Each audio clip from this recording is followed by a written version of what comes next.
قبل ما نبدأ الفيديو صلي على النبي، ولو ما بتصليش صلي. يلا بينا على الفيديو.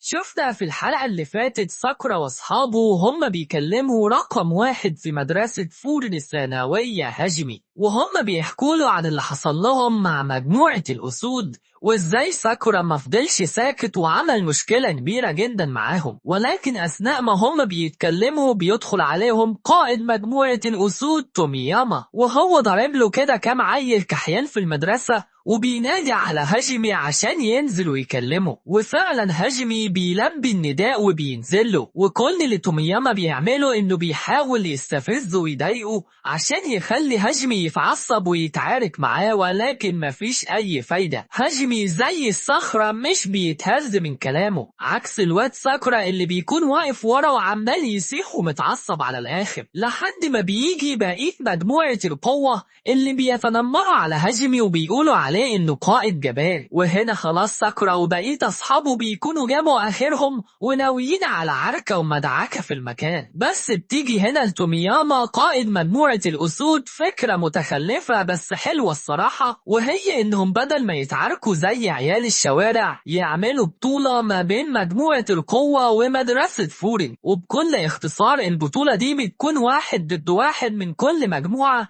ويشوفوا مين هو أكتر عدد من الفائزين. وفعلا الفكرة دي بتعجب ساكورا وأصحابه جدا، وهاجمي مش بيكون قدامه أي حل تاني غير إنه يوافق. ومكان البطولة دي بيكون عند مجموعة الأسود، وفعلا هاجمي وساكورا وبقية الشلة بتاعتنا بيروحوا عشان يبدأوا البطولة، ومجموعة الأسود بتكون واقفة وبترحب بيهم. وبتبدأ الحلقة الجديدة وبنشوف تومياما العبيط وهو بيجري وبيفرج أبطالنا على المكان، وساكورا وأصحابه هنا بياخدوا بالهم ان المنطقة بتاعت مجموعة الأسود بتكون مليئة بالمحلات في كل مكان. ده غير ان لما الليل بيجي على المنطقة دي الدنيا بتكون زحمة جدا والناس بتملى الشوارع. ولكن كالعادة أكيهاكو الكحيان بيكون ماشي ومستخبي، وهو بيكون في قمة الرعب من أي حاجة تقريبا، وده بيخلي ساكورا مستغرب جدا وبيقول له يا ابني انت بتعمل ايه هنا؟ احنا اتفقنا انك مش هتشارك معانا في البطولة دي. فأكيهاكو هنا بيقول له ما انا عارف، بس انا لسه بكون عضو في مدرسة فوري، وحتى لو انا مش بعرف احارب سيبوني اجي معاكم واتفرج عليكم عشان اتعلم منكم. وكالعادة ساكورا وشه بيحمر وبيقول له اعمل اللي انت عاوز تعمله. وكالعادة العيال دي بتقعد تضحك وتهزر، وهيراجي بيزعق لهم وبيقول لهم انتوا المفروض تكونوا متوترين اكتر من كده، احنا داخلين على خناقة كبيرة جدا. بس هاجمي بيقول له كبر دماغك، سيب العيال تلعب شوية. وفعلا ساكورا وشلته بيفضلوا ماشيين ورا تومياما لحد ما بيوصلوا لمكان البطولة، وتوجامي بيقول لهم أهلا بيكم في قلعة الأسود. ساكورا هنا بيكون مستغرب جدا من شكل المكان بتاعهم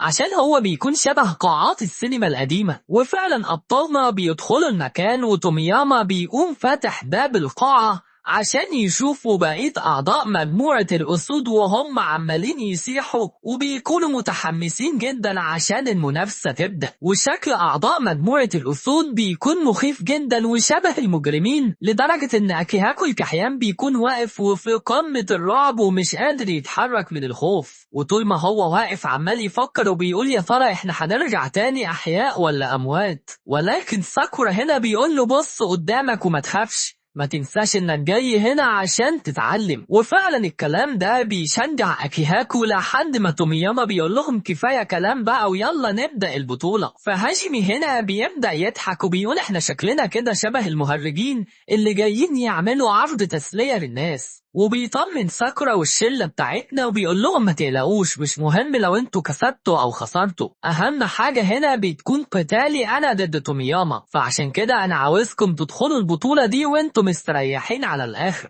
وساكورا هنا بيرد عليه وبيقول انا ما عنديش اي نية للخسارة اصلا. وسوجوشيتا وسو بيكونوا متفقين مع الكلام ده جدا، والكلام ده بيخلي هاجمي مطمن اكتر وبيضحك وبيقول لهم طب يلا بينا نبدأ. فتومياما هنا بيقول لهم طب يلا بينا نبدأ بقى بقتالي انا ضد هاشمي، ولكن توجامي بيقول له ما ينفعش القادة هم اللي يبدأوا. فبيجي هنا واحد من مجموعة الأسود بيقول له انا اللي هبدأ، وبيبدأ يستفز سوكوشيتا وبيقول انا عاوز احارب الواد الواد اللي عمال يبصلي ابو شعر طويل ده. وهاجمي هنا بياخد رأيه وسوبوشيتا على طول بيقبل التحدي من غير اي اعتراض. ولكن قبل ما سوبوشيتا يروح ساكورا هنا بينادي عليه وبيقول له انا مش عاوزك تخسر ضد العيال الكحيانه دي يا اما مش هعرفك تاني. وسوبوشيتا هنا بيقول له انا اصلا مش طايقك ولا عاوز اعرفك. وبيتجاهل ساكورا تماما وبيروح عشان يبدأ التحدي بتاعه. وفعلا الجمهور هنا بيكون متحمس جدا وعمال يصيح عشان البطولة تبدأ. واكيهاكو هنا بيطلع الكراسة اللي هو بيكتب فيها كل حاجة تقريبا وبيقول ان الواد اللي من مجموعة الاسود ده بيكون قوي جدا ومشهور انه بيهزم الناس من ضربة واحدة. وسو هنا بيقول له ما تنساش ان سوبوشيتا هو كمان بيهزم الناس من ضربة واحدة. وهاجمي هنا بيطمنهم وبيقول لهم ما تقلقوش يا جماعة، انا اصلا خايف على الواد بتاع مجموعة الاسود لا يخسر بشكل وحش. وفعلا الواد اللي من مجموعة الاسود ده شكله بيكون غتت وعمال يستفز في سوبوشيتا وبيعمل حركة وسخة اوي الصراحة وبيقول لسوبوشيتا بص هناك. وفعلا سوبوشيتا بيسمع الكلام زي العبيط عشان من غير ما ياخد باله الواد المتنمر ده بيقوم داخل عليه بوكس قوي جدا في وشه وبيقول له انا ما توقعتش اصلا انك تصدقني. وبيحسب نفسه كده انه هزن سوبوشيتا ولكن مرة واحدة بيتفاجأ منه وهو ماسك ايديه وفي عينيه غضب شديد جدا. وبيقوم سوبوشيتا هنا ماسك الواد من وشه وهمده جامد جدا على الارض مطبقه. طبعا اللي حصل ده بيخلي المشاهدين منذهلين جدا ومش مصدقين اللي حصل. سوبوشيتا حرفيا قدر يهزم واحد منهم من ضربة واحدة. وحركة زي دي بتضايق جدا نائب القائد توجامي، بس عكسه تماما الواد تومياما اللي بيكون فرحان من اللي حصل وعمال يسقف وبتكون عاجباه جدا قوة سوبوشيتا وبيروح عشان يتحداه.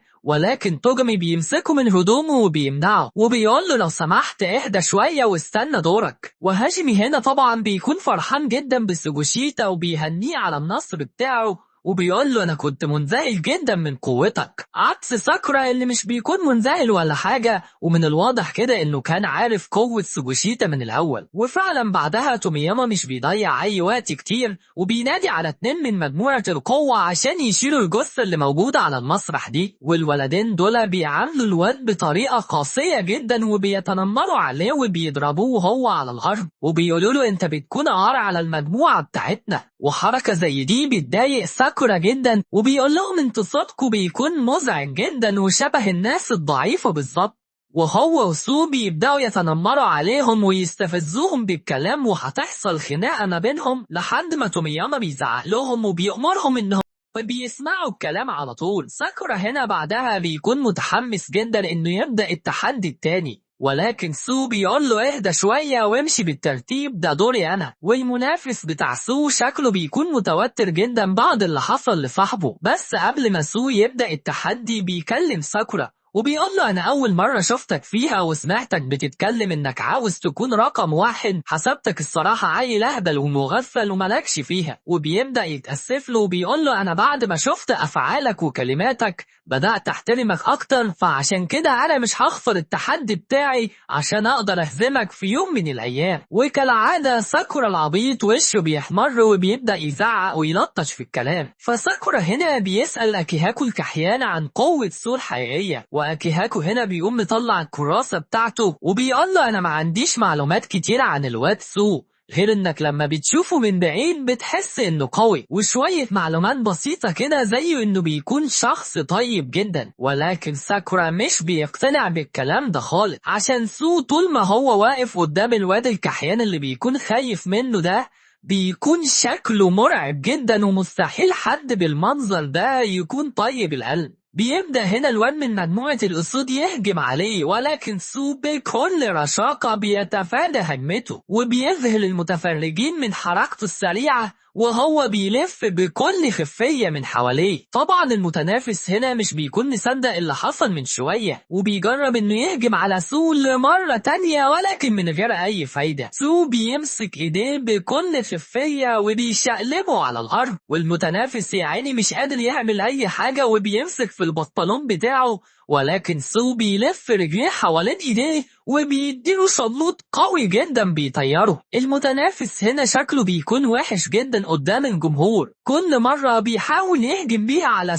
سو يقوم متحرك بشكل خفيف جدا عشان يخليه وكأنه بيتكعبل وبيقع، والحركات دي بتضايق الجمهور جدا وبتبدأ تزعق لسو والمتنافس وبيقولوا لهم حاربوا بشكل عدل. وساكورا هنا بيتفرج وبيقول لهم ان سو ده مش بيكون شخص طيب خالص على فكرة، هو اي نعم مش بيضرب الناس اللي اضعف منه في القوة، ولكن حرفيا بيمسح بكرامتهم الارض قدام كل الناس زي ما احنا شايفين دلوقتي. وغير كده كمان هو بيستمتع بعمل ده فيهم، يعني من الاخر كده سو بيكون شخص مرعب جدا. والقتال ده بيكون شكله سخيف جدا لدرجة ان تومياما بينام على نفسه من الملل، ولما المتنافس بياخد باله من توجامي اللي بيكون باصص له بشكل مرعب جدا بيخاف منه وبيقول انه ما ينفعش يخسر في القتال ده، عشان هو لو خسر هيتعمل فيه زي ما اتعمل من صحابه اللي قبليه، بيتهانوا وبيتبهدلوا وبيتكرشوا كمان من المجموعة. وبيبدأ يجري على سو بكل سرعته وبيحاول يضربه، ولكن من غير أي فايدة بياخد شلوط في وشه بيقع على الأرض.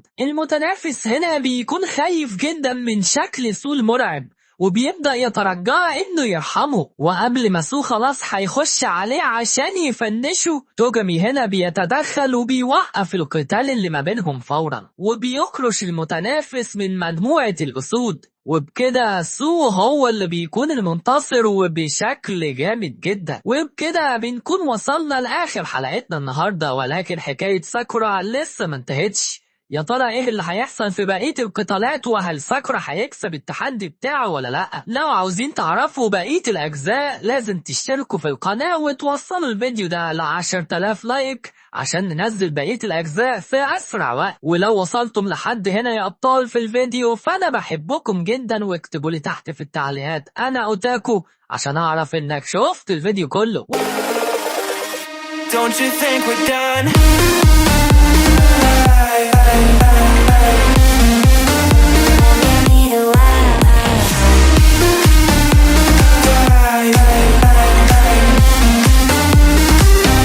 Don't you think we're done?